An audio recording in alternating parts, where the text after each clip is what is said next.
Today I'm going to teach you how to make a candy flower. These are good to put on 3Ds, on their own bracelets themselves. I like to personally put them on headbands. I think they're a very cute accessory. If you could do me a favor really quick and make sure to hit that subscribe button and the like button.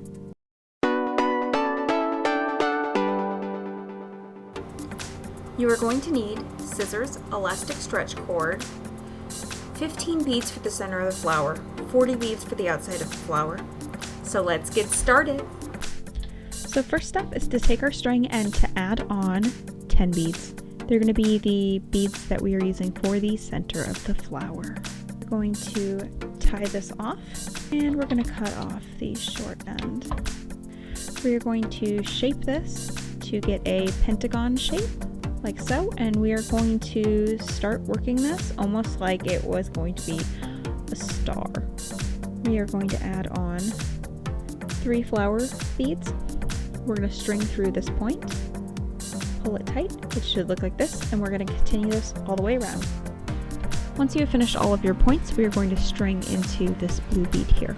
We're going to add on 5 beads, and we're going to string into this blue bead, and into this yellow bead, and into this blue bead. So going through 3 beads. You can see this is going to create the foundation for our petal here.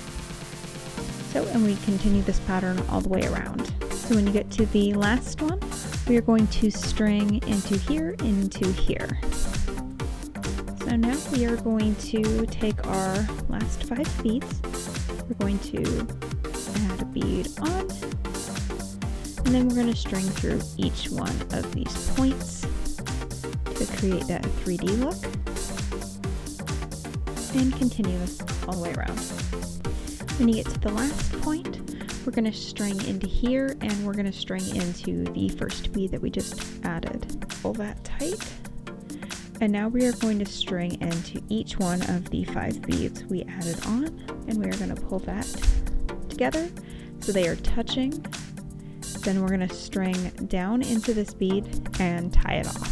We're just going to string down, make a loop, pull the string through the loop. Make sure this is very tight, that you're keeping that same 3D pattern on the front, and we'll do this about 2 to 3 times.